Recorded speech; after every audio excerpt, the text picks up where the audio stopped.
Kan? Saya kan pendidikannya linear ya, dari pendidikan jadi guru.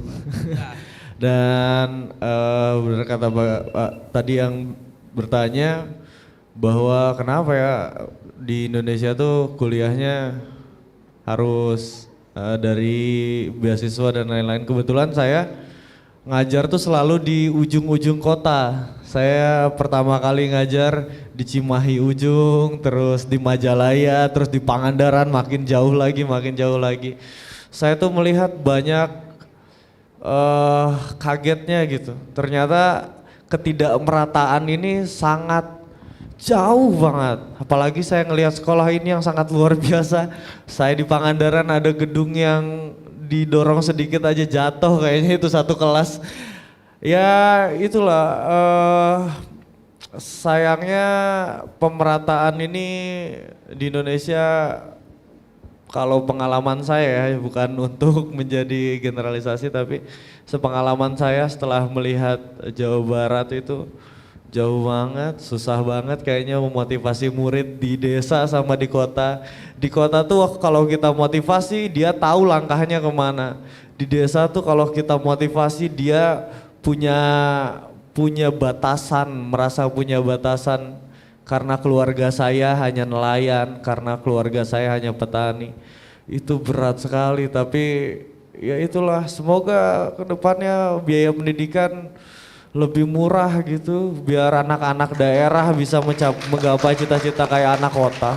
Tapi artinya menjadi seorang guru yang inspirator itu berarti ada faktor dukungan dari siswanya juga. Bahwa mereka punya seperti ada gap bahwa sudahlah saya ini cuma anak nelayan, sudahlah saya cuma anak ini. Jadi seolah-olah kayak ada faktornya bukan dari kita, Iya, bukan dari kita tapi sebagai dari seorang guru, mereka. tapi juga ada dari murid juga yang kita memotivasi, kok susah banget gitu loh untuk mereka bisa belajar gitu loh. Menurut Pak Guru gimana? Tips dan trik, bukan apa ya, caranya supaya kita bisa lebih engage ke anak-anak sehingga bisa jadi inspirator itu loh, guru bisa menjadi inspirator itu. Waktu saya kelas 5 SD, saya ulangan biologi atau IPA dulu, 10 soal. Saya pede sekali menjawabnya. Pas ulangan itu hasilnya dibagikan, saya marah, karena nilai saya 9,5. Kenapa tidak 10? Padahal saya yakin semua jawabannya benar. Ternyata ada satu soal yang jawabannya cuma setengah dikasih nilainya. Soal itu pertanyaannya adalah jelaskan bentuk paruh burung pemakan daging. Saya jawabannya membengkok ke bawah. Saya ingat betul itu. Kok nilainya cuma setengah? Kan benar. Bentuk paruh burung pemakan daging. Jawabannya membengkok ke bawah. Kemudian saya lapor ke ibu guru, "Ibu, kenapa nilai saya setengah? Emang salahnya apa?" Terus ibu bilang, "Oh, harusnya jawabannya itu adalah melengkung dan kuat." Nah, gitu kata si ibu. Lalu saya balik nanya, "Bu, kuat kan bukan bentuk. Kan pertanyaannya bentuk paruh burung pemakan daging. Kalau jawabannya melengkung ke bawah kan benar, kalau melengkung dan kuat, melengkungnya benar, kuatnya kan salah. Karena dia bukan bentuk." Terus kata si ibu, oh iya, dan akhirnya saya pulang lagi hanya dapat nilai 9,5. Tapi setelah itu saya benci banget sama pelajaran itu. Dan pada akhirnya SMP saya pas pelajaran biologi dan SMA pas pelajaran biologi saya relatif tidak menyukainya. Karena di masa pertumbuhan ketika otak saya lagi berkembang, sedang menimbang mana yang baik dan buruk, mana yang relevan dan mana yang tidak, guru memotivasi saya untuk membenci satu jenis pelajaran tertentu, sehingga disitulah akhirnya saya kehilangan semangat untuk belajar. Di sisi lain, saya pernah bertemu dengan seorang guru yang sangat luar biasa. Ketika mengajar, dia menjadikan dirinya itu sebagai model pembelajaran, sebagai media pembelajaran. Jadi dia adalah guru sejarah dan setiap kali datang ke sekolah dia bawa media yang aneh-aneh. Bahkan kecandaannya kadang-kadang garingnya luar biasa gitu. Yang kita ketawa tuh hanya untuk menghargainya saja gitu.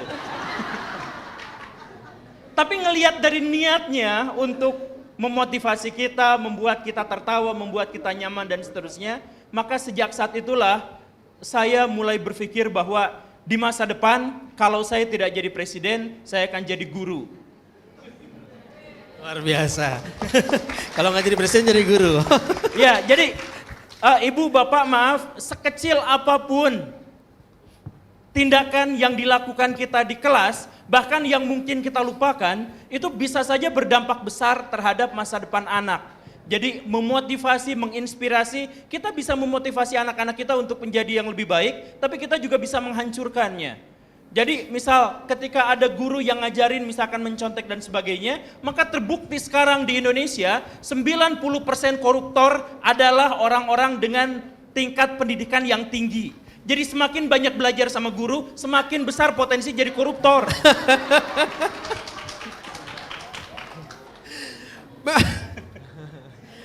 Saya speechless. Karena yang saya ajarin not, Pak. Ya enggak, Pak?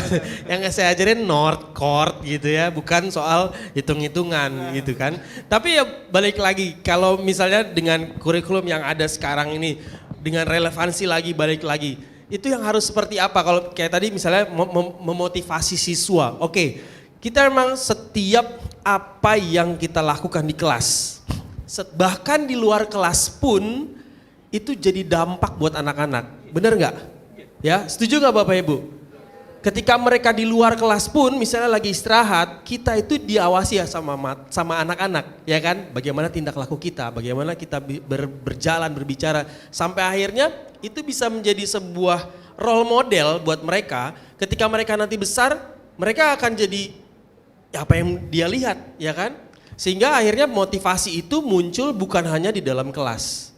Tapi bagaimana itu bisa di luar kelas pun kita sebagai seorang guru bisa memotivasi anak lewat apa yang kita lakukan. Setuju ya Bapak Guru?